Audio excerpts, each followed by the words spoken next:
All right, let's get right to the heart of this thing. Don't fight it, son. Confess quickly. Strange women lying in ponds, distributing swords is no basis for a system of government. It's evil! Don't touch it!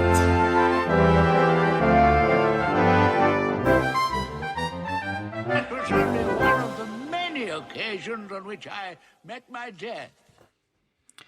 Hello, welcome to Framework. I am Al Schwartz. With me, as always, is John Bernard.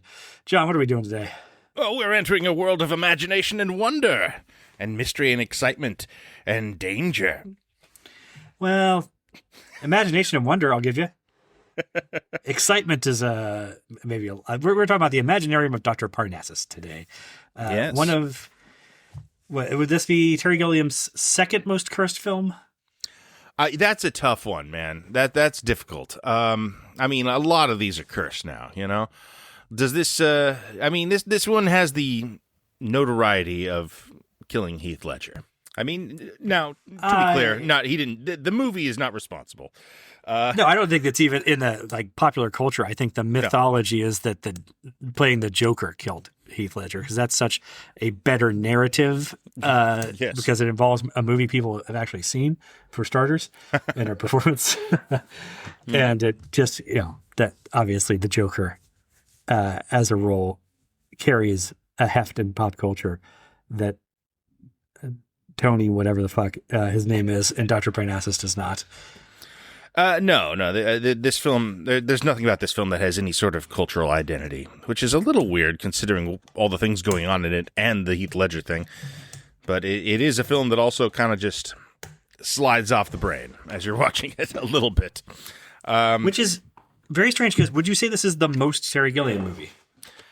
There is an argument for it.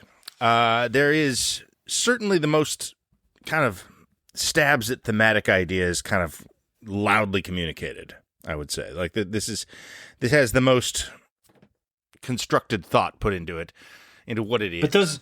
But I think those themes are so core to Gilliam's whole thing. Yes. They are the core Gilliam things they're stabbing at. It's almost like unconstructed thoughts, though. It's unconstructive dream space, as they say in Inception. That's a better way of putting it, certainly. Yeah, because as a narrative, it's the worst thing he's maybe ever done. Like, narratively, this is a goddamn typhoon. It's a level of mess. This is maybe the worst, most impenetrable world building I've ever seen applied to a feature film. It's really frustrating, too, because there's plainly ideas and a lot of interesting designs and a lot of weird things going on here that are compelling. There are so many specific to Terry Gilliam thematic concerns that are being articulated by this premise and this setup and what we're looking at visually. It all seems very schematic in a way. And yes, Heath Ledger shot half his role. Like he did half this film before he died, and they had to kind of write it again and replace him, and it is very noticeable. But I don't even think that's the problem. It seems like the titular Dr. Parnassus is a problem. I don't know. The Heath Ledger character is a problem too, narratively, and this is. But again, it's not the recasting stuff that presents as some of the most coherent character stuff in the film.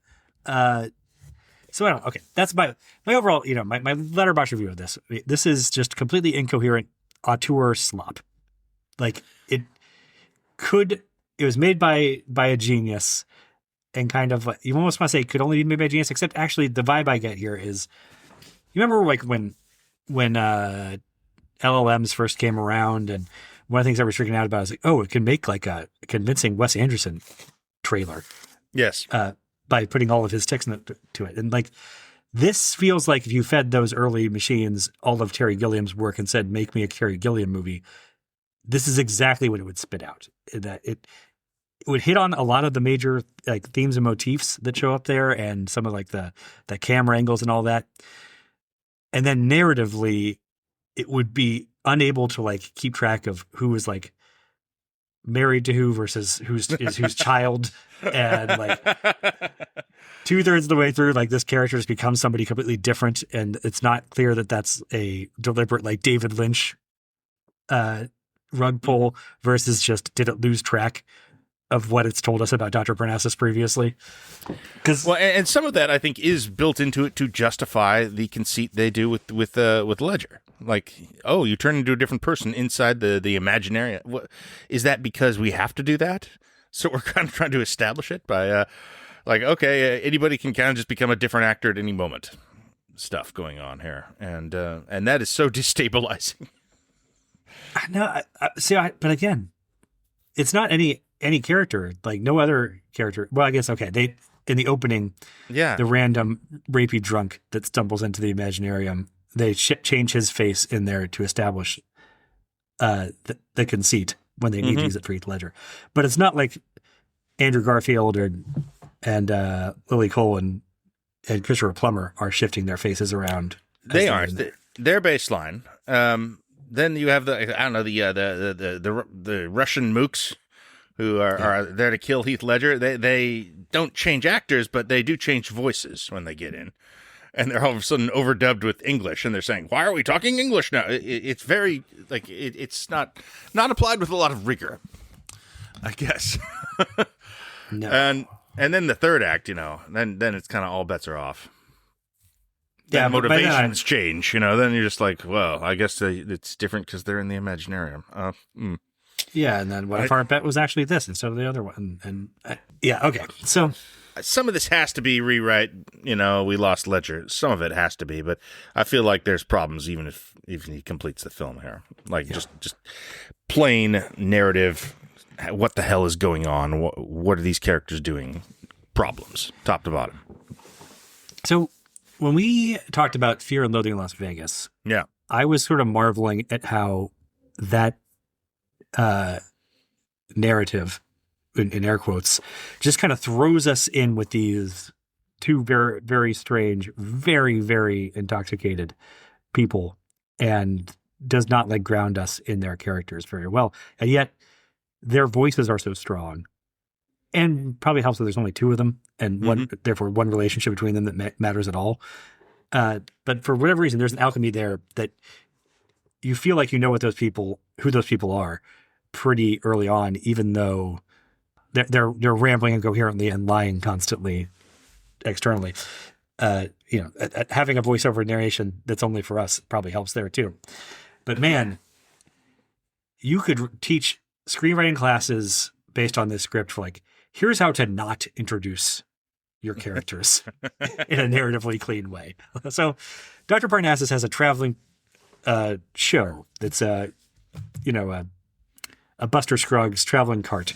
Yeah, a very 18th century. Yes. On a wagon, weird, elaborate stage flats and theatrical effects in modern day London. Basically. In modern day London, but it's the world building in this is so bad that I was continually an hour in, confused by, is this modern day London other than Parnassus people, totally like ours, or is it a weird phantasmagoria where outside the corners of the frame too? Yeah. Are people don't seem that surprised by things, and we get into Dr. Parnassus' backstory, it totally throws me through a loop. But we were introduced to the troupe of performers, our core cast. They're all under heavy makeup and costuming immediately, and they're doing a performance that is not a play, but I'm not really sure what it's supposed to present as. It's sort of a circus sideshow type thing, essentially, but it is presented as a theatrical production, like traveling theater performers, sort of like the the 17th, 18th century kind of, guys, itinerant, the players from Hamlet, essentially, carrying their show along with them. Which is certainly out of place in the modern day. But then they're also, kind of doing these weird representational things that are not exactly theater, and they are audience participation. We find out it's kind of about testing souls or something. That's the thing. Yeah. Well, we never really see a successful standard performance to know what is supposed to be happening here. The real purpose is to lure these unsuspecting audience members into the magic mirror, into the fantasy world where Dr. Parnassus has total control over reality.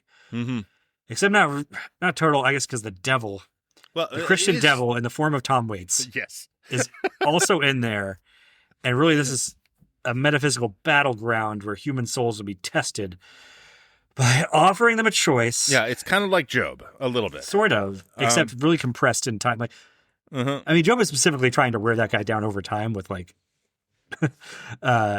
real world things. This is It's not a choice exactly sort like of Job. yeah. It is The choice here is between a garish, infantilized version of pure imaginative play, and then a kind of skeevy caricature of adult creature comforts. Yeah. Sorta? Is that sex it? and drugs and vice. Something, well, are they going to choose sort of their higher Well, version? sex is so weirdly absent. Well, there's a brothel at one point, you know, like a Beetlejuice brothel pops up with Tom Waits behind the register. But like, I think the idea is it's when Johnny Depp scene. He takes the older woman in there. And was like, do you want to have sex with Johnny Depp, or do you want to get on the gondola of Revelation and understand yourself better? That's sort of the binary choice. I mean, that's the closest to like a proper version of the Imaginarium that we see in the film, I think. It's so strange and unintuitive to me to be like, know yourself better is somehow what Dr. Parnassus represents. It's like, would you like to go live in Candyland? Well, that's only the child. The little kid sees like the Dr. Seuss land. Everyone else has some sort of weird. Jude Law's on the giant stilts. That is stuff like that. Yeah, I'm not even sure whose fantasy that is. Exactly. It is all part of the backstory with the elephant monastery and the storytelling that sustains all of the universe's existence. I think that this is the general conceit that is being fought, but the philosophical debate between Dr. Parnassus and Mr. Nick, the devil. Does storytelling have value? It's the most Terry Gilliam thing, yes, but I think that is sort of what we're going after. And do people prefer a narrative to their life, or sex and drugs and something easier? I guess is what's going on in this movie. Before we even get to Heath Ledger, could be so much better articulated. I feel like. Oh, you think? You think that could be clearer than it is in this film? Well, it's just that if the Tom Waits devil. Well, the problem is it's Tom Waits playing the devil, which is awesome, and by He's the default, best thing in the movie. He's the best thing. Yes, it's going to be the best thing in the movie. Like, you can put that in here. There's not a ton of competition, and it's like Gilliam realizes that right out of the gate, and like has too much affection for the devil, and by the end of it, the devil is like he's not the bad guy, a good guy. He's not the bad guy. Our protagonist turns out to be the real bad guy. Even the devil's like, this guy sucks, and he's kind of like, and the devil likes our quote unquote hero, Dr. Parnassus, and doesn't seem like the devil's supposed to represent the not liking stories. He seems way too whimsical and willing to do stuff just for kicks, and just because it'll make a better story or okay. So look, man. Do we need to try to explain that backstory that you like? I mean, the movie doesn't so much. The movie kind of doesn't give a shit. I think I understand what's going on, but man, is this not like the character motivation moment to moment? I don't understand. You know, a lot of the choices made, the reason this scene is happening, none of that makes sense. You know, like it's no. I think from a bird's eye view, I can tell you what the movie's about. Narrative. Yeah, I mean, it's about Gilliam stuff. Imagination is good, and adult responsibility is boring and shitty. And that part I get. Well, this has more to it. I mean specifically the narrative of the Imaginarium of Dr. Parnassus. Here's what the characters do, when, and why. I think I can tell you all that. Yeah, but okay. Well, I think I do. But this is what I mean, like how this is an anti-guidebook for presenting a character backstory. Because even as I unravel all of this, it's going to be exhausting to explain Dr. Parnassus's mostly off-screen backstory, but it's also unspooled erratically over the course of a whole movie that in a way that makes it even more confusing. But if I'm understanding correctly, Dr. Parnassus was 1,000 years ago or whatever, a like Shaolin style orientalized monk of some sort in a mountain monastery where a bunch of very kind of like Avatar: The Last Airbender looking kind of shit going on. Yeah. Yes, and he was the head monk at this thing where the other monks in their robes are hang around constantly droning on, telling the great story that sustains the universe. Yeah. And then one day, the Tom Waits devil, kind of, I think. Yeah. Or it's the Dark Tower. Yeah. And again, presented in a, my God, some of the best world building, keeping things mysterious but interesting and having a narrative where we understand the drive of if there's one thing we understand from the first line of the Dark Tower, it's what the gunslinger is after. But Dr. Parnassus is okay. So he is a mystic monk who goes by Doctor for some reason. I guess he's a Doctor Strange monk. Yeah, I don't know what he would be accredited from. I don't get the sense that's his thing. Yeah. Maybe that comes in later. So he's hundreds of years of wandering. It could, yeah. Yeah, the Tom Waits devil comes in and and I don't know why it has to do with the story, but it says you want to make a bet that about whether people like imagination more than they like booze and adult unimaginative things, I guess. Right? Oh, but who can get 12 disciples first? That's the initial. Yeah, his story really is all that. The story, you've kind of devoted your life to story here, which he has in the sense that he thinks existence will end if you stop telling this story. And then Waits kind of calls that bluff and he steals the mouths of all the monks. And the existence does not end. And Parnassus takes that to mean, well, somebody's always telling a story. Ultimately, that's what this is. It's metaphorical, which is seems in the moment sort of like like a doomsday prophet kind of changing the story. Once maybe, but the revelations aren't true, but but Waits takes it to be like, oh, okay, you put all of your faith and all of your importance in story. You think that is what drives the world, what keeps the world spinning, is narrative. And I say no. So you get to live forever, and we will fight over this forever. But this is confusing to me. Is why Dr. Parnassus has a non-narrative show?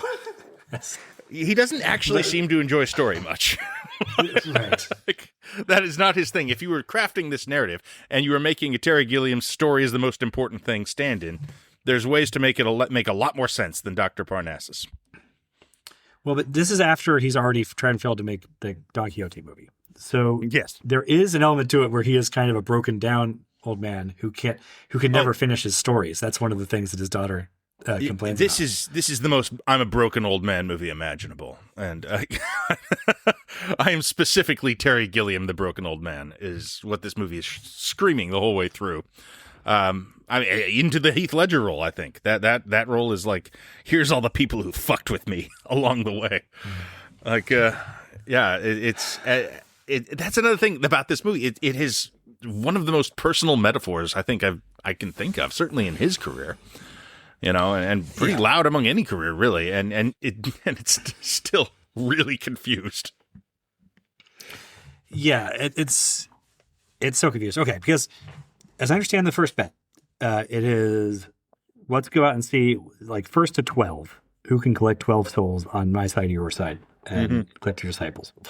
And one seems like kind of a weird bet because it's made while Dr. Parnassus is already at the head of a temple full of an order of monks. So it seems like he already won because he already has disciples. But fine, he needs 12 new ones. And apparently, this all happens off screen, but apparently Parnassus wins that bet and so therefore wins immortality from the devil. So, but he also gets older. It's kind of a trick. The devil isn't bad that he lost this one. He's like, but maybe it's just sort of well, now you have to keep playing with me forever. And they keep making a series of bets, I believe. Yes. So there's Job elements to that. That makes Dr. Parnassus kind of Faust because he made a deal with the devil. He's also kind of Professor X because he can control people's subjective realities entirely, but wants to use that benevolently. That doesn't come from the same bet, though, right? I think it does. Maybe not the same bet, but it definitely seems to be something that's been given to him to continue this task and continue this this sort of eternal game with the devil. The Imaginarium specifically I'm talking about. I think that's devil magic, right? I think. It would have to be. But the fact that he was already sort of in this magic monk position before the devil came along really throws off my understanding of everything, including what the outside world is like in the rest of London in the 20th century. You know, I am led to believe, I don't know, I mean, they got flying carpets and shit in the monastery. Like, they definitely have magic. So, yes, once again, this is just not particularly well explained within the film itself. In a sense, it doesn't matter, but in another sense, like you say, the world building is jacked up because of just sort of missions like this. Yeah, I mean, I guess I'm left to see. We're in like a Harry Potter situation where there is a sort of Muggle world that doesn't know about it, and then there's this whole magic sideshow. I think that has to be what we're doing with it. Yeah, would have been helpful to understand that, but I mean to understand anything, because we're going to get into character relationships that also are just those I can't help you much with. Hash. Okay. Also, in our present day, Dr. Parnassus is an addled, drunken old man, broken down. So he's immortal. He got to be immortal in the first devil deal. Then there was another separate off-screen devil deal in the interim, hundreds of years later, right? Where he promised, the devil helped Parnassus seduce a lady that walked by that he thought was hot, I guess. And the deal there is that he has to give their firstborn child to the devil. Yeah, that's sort of Rapunzel. So we're at Rumpelstiltskin now. Yeah, fairy tale shit. Mm-hmm. Played by the actress who plays the daughter, which is a confusing mistake, I think. But there you have it. Yeah, I'll go with mistake. One of the less confusing things in this movie. Sure. That at least that's what I'm so like at sea. Like at least I understand what they were going for with that choice. Right. It doesn't. What they're going for it does not play well with what we've sort of gradually uncovered about Terry Gilliam. No, it's not good. Over the last couple of episodes. Yeah, I mean, that is the stakes of this film also. The universe is not in peril. Dr. Parnassus is never really in peril. It's kind of just like, who gets his daughter? Is he going to save his daughter from the devil? Because he gave her away in a bet or a deal decades back. That's what's at stake. And with that, she's also sort of the battleground and prize for the, like, romantic rivalry between Andrew Garfield and Heath Ledger's character. Indeed, that's another part of this. Yeah, our heroes here are presented as a kind of carny troupe, which suggests to me that they're running sort of scam with their show, which they are, because the show is about tricking people into the mirror without them really understanding what's going on there. These people are dying, right? Like if they fail the test, they die. I think is going on. I think that's. I mean, the first guy, the drunk, disappears forever? Question mark. Seems to, you know, and the boy reappears. So yeah, Mm-hmm. Yeah, so they do. Yeah, they're killing people after a fashion. Yes. Uh-huh. I mean, in sort of a jigsaw way, I guess, and it's like, make your choice. Yes, in a very whimsical jigsaw thing. Like, but just understand, like, I don't understand what the other members of the troupe that don't have the phenomenal cosmic powers. Andrew Garfield think they're doing is no idea what he understands about all this. No, not clear. I get the sense Vern Troyer is kind of in on it and is maybe immortal as well. A weird thing to not know by the end of this movie is Vern Troyer also immortal? And if so, how? But so they're kind of carnies, but so their show is a scam, but scam built on how Dr. Parnassus really does have fantastic cosmic powers, as opposed to the typical sideshow scam is, I have here's my magic powers, but they're trick. They also want money, though. They are also playing for money. They do. So are Vern Troyer and Andrew Garfield just in it for the money? And if so, why are they not more frustrated that, like, certainly there must be a consistent way of using your phenomenal cosmic powers to make money? Well, Troyer is in on it, though. Troyer is aware of the metaphysics. Yeah, he knows about the supernatural aspects. I don't know if Garfield does. I think he does because because at one point he and Heath Ledger God, yes, and they have a conversation about why Heath Ledger asks him why does he not rule the world if he's so powerful, and Andrew Garfield says because he doesn't want to rule the world, he wants the world to rule itself, and that is another thing of Gilliam explaining himself to us. Yeah, that I think as he gets older of we've been also rewatching The Wire lately, and I think in one of those episodes I highlighted one of my favorite things is that they're sort of all-knowing drug addict stool pigeon there knows everything they need to know. And at one point, the cop asks him, Bubbles, how come you got all this wisdom? Your life is so hard. Yeah.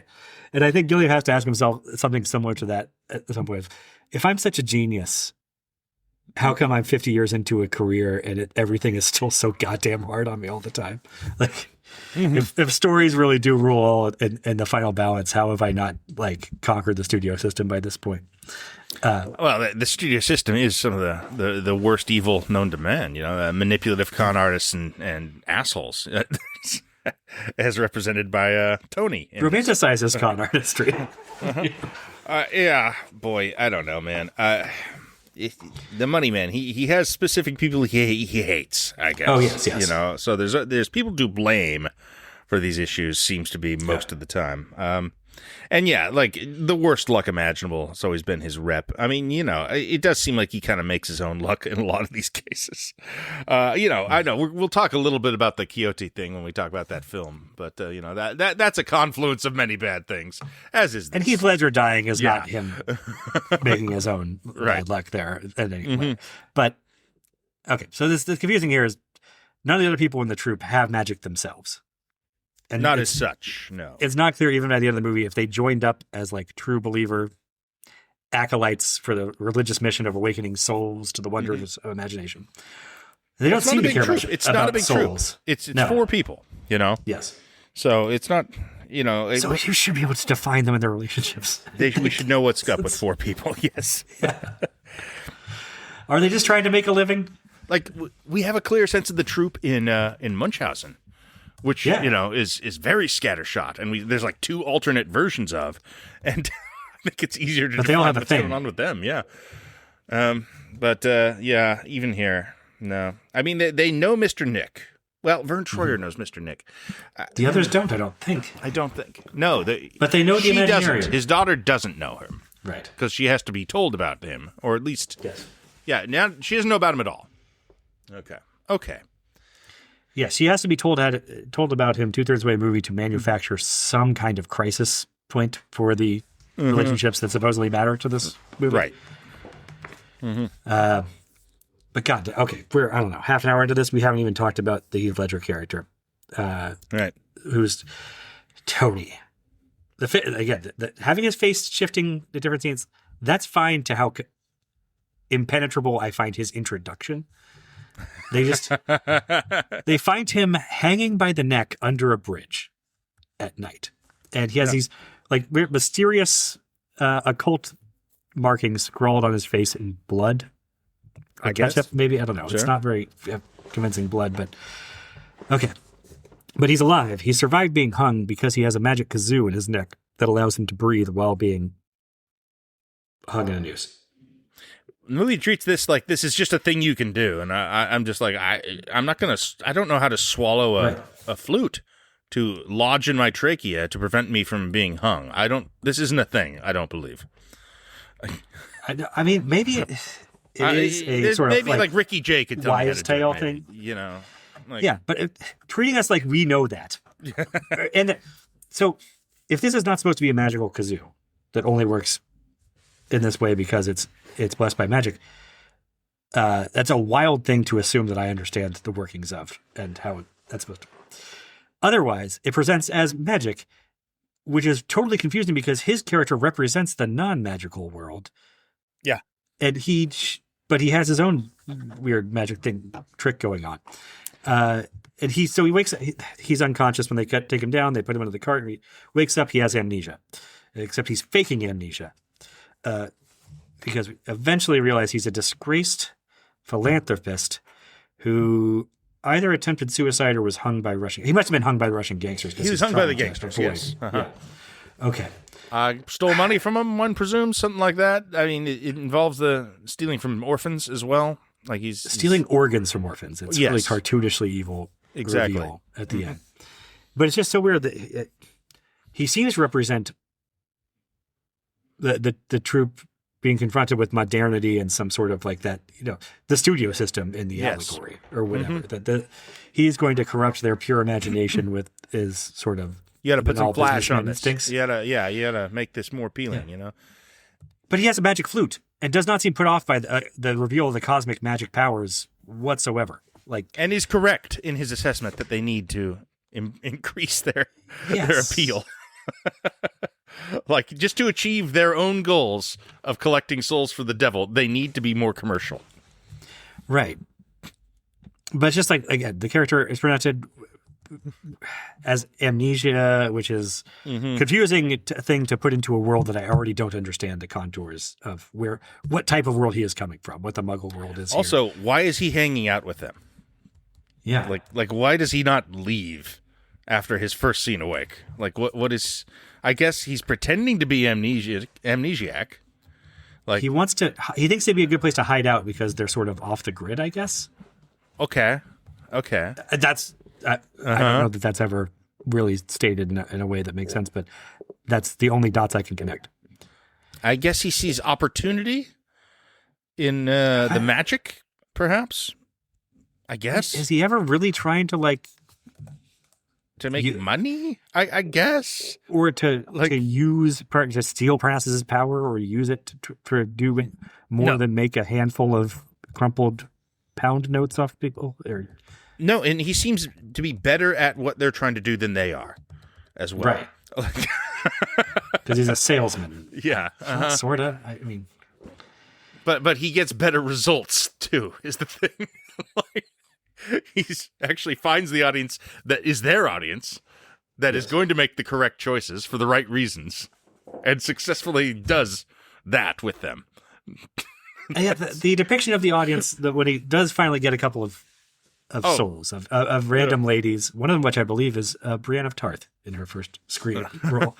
But even that, just the way that they're presented is it's the way that Muggles are presented in Gilliam. Yeah. Prada is it seems kind of coated with contempt. Like the old ladies from The Producers or something. It's we want to have sex with you, Heath Ledger. Come, it's very. Frankly, it's kind of Mr. Nick's thing a little bit, a little venal and sort of down to earth and it's not higher mind, which I think is what Parnassus is offering. Tough to say. Fuck, man. I mean, look, it's just going to be this, man. It's just going to be talking about what the hell is this? What the hell is that? I feel like this movie is more watchable than other messes. It's a very interesting looking film. There's certainly interesting performances in it. It's kind of interesting to parse. It's just, we've seen the good version of this, especially in watching all of these movies in a row, all the Gilliams.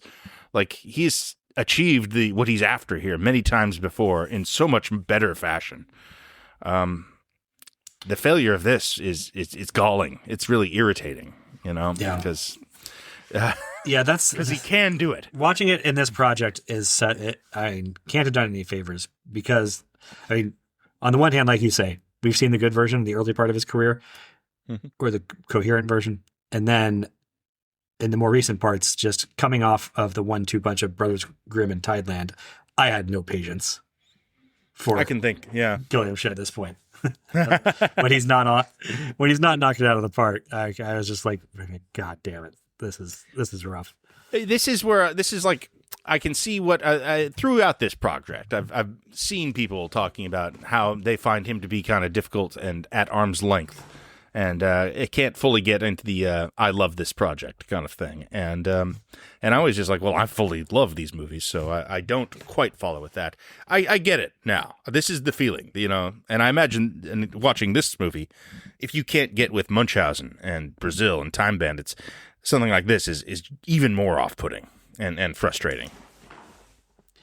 I can get with those other movies, and I could not get with this. But it's just because, I mean, Brazil may be the odd one out there, but talk about the best possible example of I understand exactly what the reality of that movie is and how the fantasy elements are contrasting with that reality and interacting with them.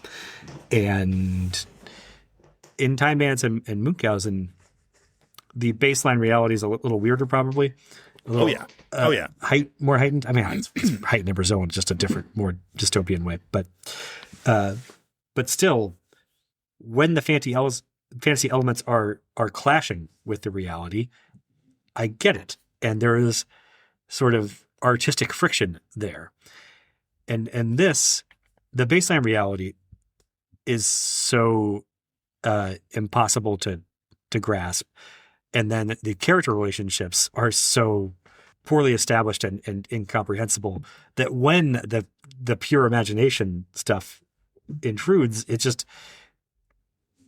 doesn't mean anything. It's just gobbledygook to me because it's supposed to be about that clashing with the mundane reality, but the mundane reality is so poorly presented that it's also not mundane. The reality is not mundane. It's he doesn't ever do mundane reality. Even the mundane reality in Brazil is incredibly not mundane. It's it seems unpleasant, but it is hyper crazy and architecturally wild, and it's. But that's in Gilliam alchemy when he's working. Yeah, well, he can't do mundane. Like he has to play into that, and you get the sense that this needed some of that. It needed the contrast, and that works in Brazil, or in Fear and Loathing, even like we talked about there, is having. You never leave the ecstatic in Fear and Loathing, but you're aware of the existence of the mundane outside of it. Yes, and it's as we glimpse it on the edges of the frame, it is also so unappealing that you understand why they continually sort of retreat into their own imaginariums.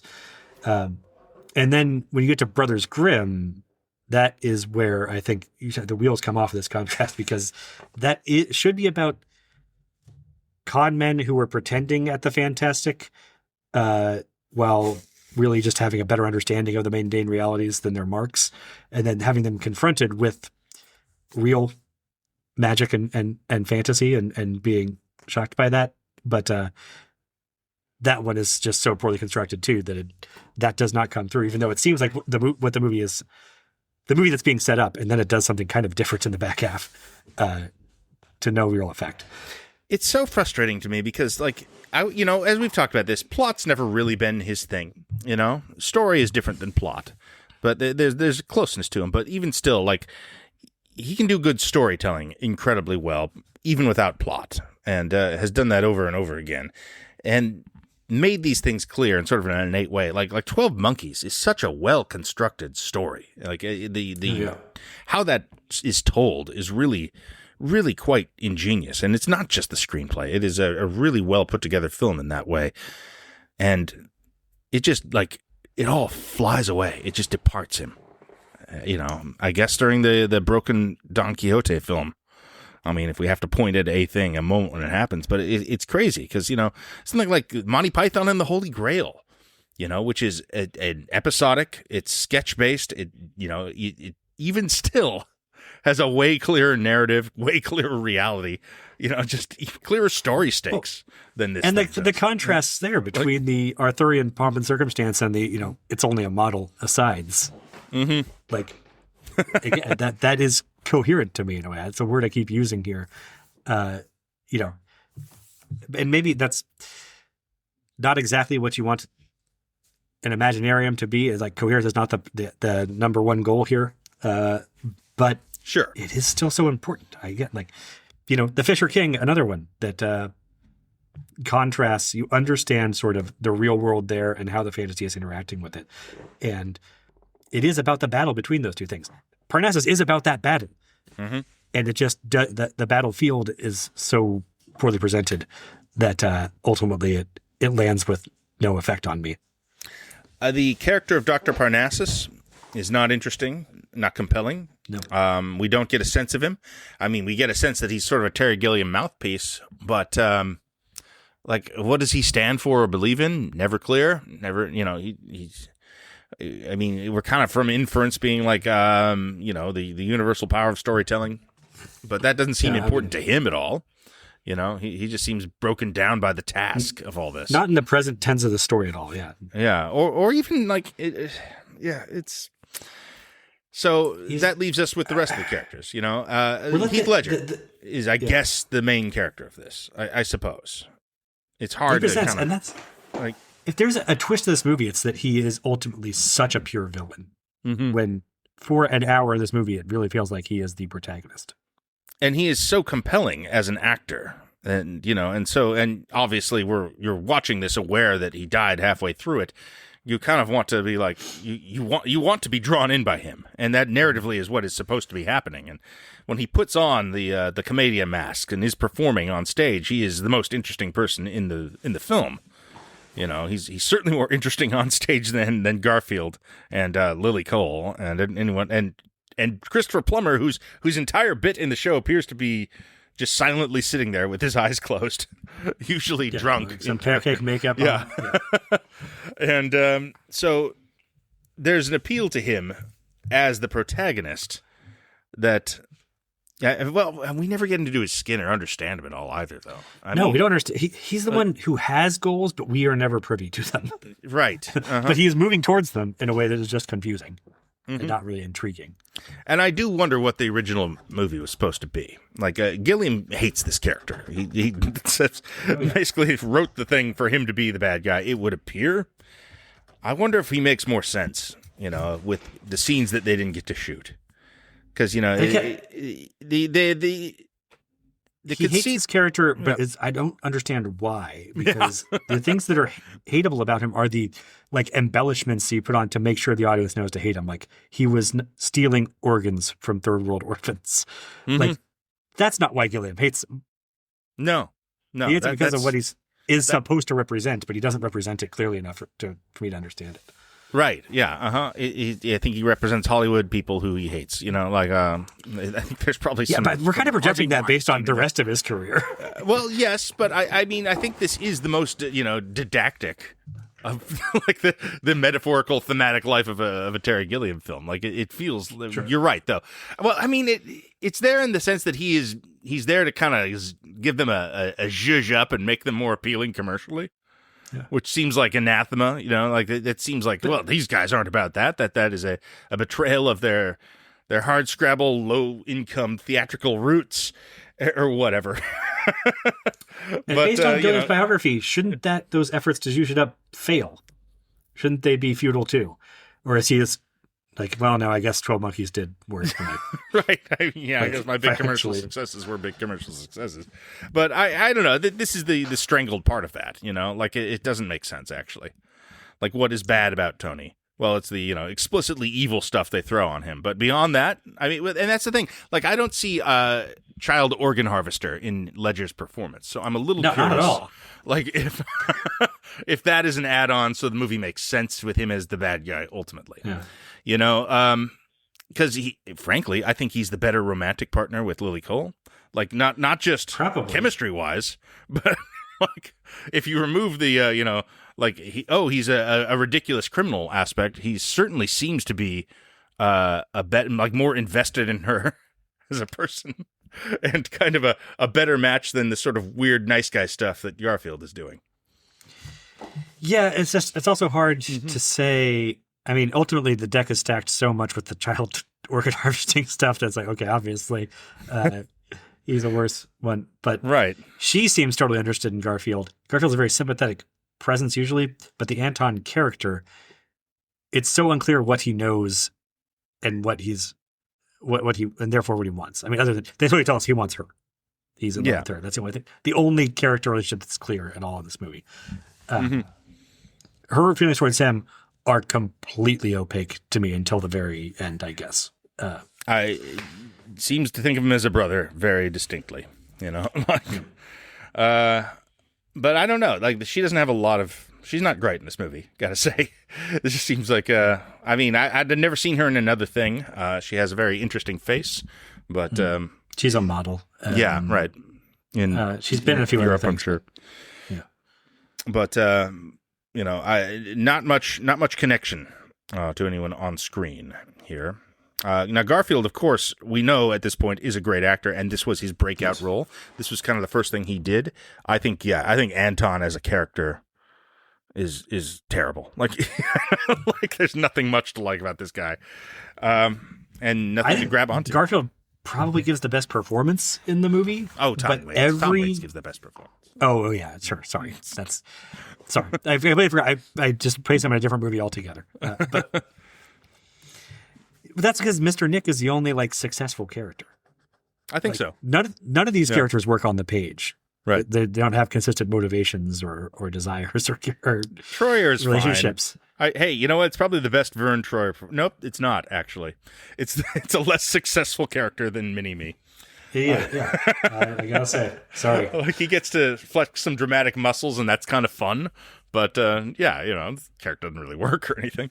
Yeah, I think Garfield overcomes the nonsense on the page better than anybody else.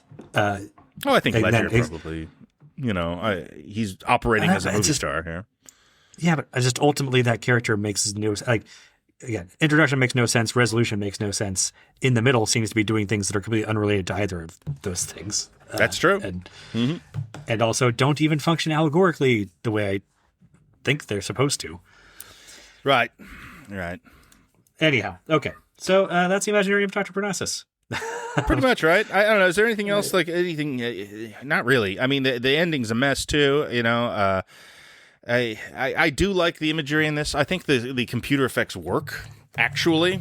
Like, I think that, you know, fragmenting it off into a CGI world inside the Imaginarium is a good conceit and way to use a limited CGI budget. This is probably the best CGI from this period in Gilliam, because the production design kind of does come through here. Things. I mean, this is my least favorite production design of any of his big phantasmagorias. Looks better than Brothers Grimm. Does it? Oh yeah, it looks better than Brothers Grimm. Remember the werewolf in that? Oh, those effects are terrible, but I don't know. There's Brothers Grimm. There's fairy tale stuff there. So the Imaginarium, I hate the way it looks. Like, the only like striking image there that really so there's like the Dr. Parnassus hot air balloon. Yeah, I like that. It's very cool. Yeah. And then there's a part where there's a river that turns into a snake that turns into Tom Waits. That's fun. In a way that is cool. Mm-hmm. But mostly we spend a lot of time in the Imaginarium. And the way it looks like to me is imagine there had been a very successful live action Candyland movie. Yeah. And then like the company that does the Transmorphers like rip-off DVDs God damn. did their Transmorphers version of that. And that is what the interior of the Imaginarium looks like to me. I mean, it helps for me that there is they are in an unreal space there, you know, that it is not supposed to look like reality, or, well, I mean, I'm sure they'd love it if it did, but it has the in-world excuse that this is not a real place, that we are in imagination fully, you know. I'm not going to play about CGI quality. I'm just saying that when we were in a series... It looks a little like Gabby's Dollhouse movie, honestly. I don't know if your kids are into that. I've avoided it so far, but with effort. You know, yeah, mine's into it. And yeah, they definitely go to some Imaginarium spaces in that film. Yeah, it looks like Mickey Mouse Clubhouse or something. And right. In a series that we've already had Baron Munchausen and Time Bandits, these movies where like these are successful phantasmagoria. Well, like, of course. Imaginarium spaces. Mm-hmm. Right, and it can't compare to that. But then you've got stuff like, you know, Tom Waits, the head flies off of a Russian babushka giant, and Tom Waits is operating her like a 1950s super alien, robot. Yeah, that's fun stuff for me. There's imagination on display in this movie, undeniably. Every time Tom Waits shows up is so head and shoulders above any other scene in the movie. That's true. Yeah. He even has like a good he even has like a good emotional beat with Lily Cole at the end. Yeah. This scene with her at the doors is actually His like a really relationships good acting scene. Yeah. To Parnassus and to her make more sense than any of the other relationships in the movie. And feel realer somehow. Mm-hmm. He's definitely the highlight of the thing. Like that's and it is Tom Waits as the devil. It is successfully fulfilling the promise of that casting, I think. It's the rest of the movie that kind of just doesn't live up to that, unfortunately. I don't know. What do you think of the guest stars, the Johnny Depp, Jude Law, Colin Farrell stuff? They're fine. I don't have the energy to try and like rate them against each other or anything. No, right? Okay. It's such a strange ask. It seems like they're doing it in a sort of sincere attempt to honor their mutual friend. Depp stops the movie cold at one point to talk about, when young stars die, they live forever. Yes. It's really something. Yeah. I think that they got like they weirdly lucked into an idea that worked and was kind of interesting as a solution to this problem, and the movie allowing for that is kind of remarkable in a way. But yeah, ultimately. It doesn't. Yeah, they fixed that problem. It's strange that that's the part of the movie that does work, and it's every other thing about the movie that doesn't work. Mm-hmm. So it can't like save the movie. No, it's a Band-Aid. It's a Band-Aid that's successfully solving one cut, and then there's multiple gunshot wounds elsewhere on the body. Then like this thing's still bleeding out. Yeah. All right. So yeah, I mean that is it. That's Dr. Parnassus. Unfortunate. I think and also kind of. Just the trying to recover or repeat past glories phase here is sort of a bummer too. Like the fastball is gone. We're trying to keep recapturing it. I think that the next film, Zero Theorem, is very similar actually in that regard. And that it's trying to emulate Brazil the way this is trying to sort of recreate moon cows and the juice behind it. Yeah. So. Well, we're getting through it here. Kind of a bummer, but we knew this was coming. All right, well, thanks for listening.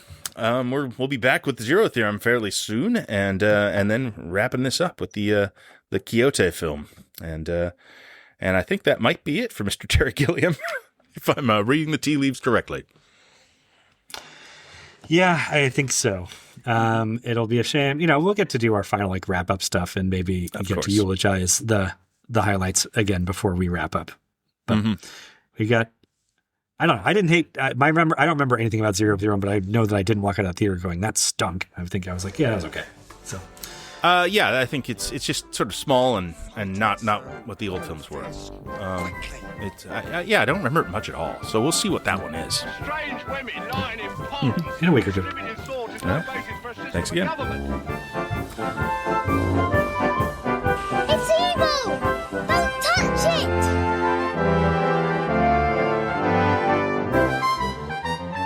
That was only one of the many occasions on which I met my death.